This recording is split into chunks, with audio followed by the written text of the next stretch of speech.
জাতিসংঘ কর্তৃক ফ্যাক্ট ফাইন্ডিংয়ের তদন্তে গুম, খুন ও গণহত্যায় জড়িত প্রমাণিত হয় ফ্যাসিস্ট শেখ হাসিনার বিচারের দাবিতে যুবদল নেতা ইব্রাহিমের নেতৃত্বে সিদ্ধিরগঞ্জে বিক্ষোভ মিছিল অনুষ্ঠিত হয়েছে। শুক্রবার বিকেলে সিদ্ধিরগঞ্জের শিমরাইল মোড় থেকে শুরু হয়ে বিক্ষোভ মিছিলটি কাঁচপুর ইউটার্ন হয়ে আটিগ্রাম এসে শেষ হয়। বিক্ষোভ শেষে সংক্ষিপ্ত বক্তব্যে যুবদল নেতা ইব্রাহিম হোসেন বলেন, শেখ হাসিনার নির্দেশে ছাত্র আন্দোলনের নির্বিচারে গুলি চালিয়ে হাজার হাজার ছাত্রদের হত্যা করা হয়েছে।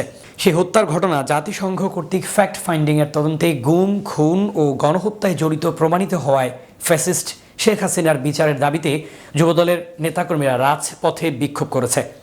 এ সময় উপস্থিত ছিলেন নারায়ণগঞ্জ জেলা বিএনপির সাবেক সহ স্বাস্থ্য বিষয়ক সম্পাদক মোহাম্মদ কবির হোসেন, নারায়ণগঞ্জ মহানগর ছাত্রদলের সাবেক সহ সম্পাদক সম্রাট আকবর, নারায়ণগঞ্জ মহানগর ছাত্রদলের সাবেক সহসভাপতি সিফাতুর রহমান রাজু, মোহাম্মদ রুবেল মাহমুদ, সিদ্ধিরগঞ্জ থানা স্বেচ্ছাসেবক দলের নেতা মোহাম্মদ সেলিম মাহমুদ সহ আরও অনেকে।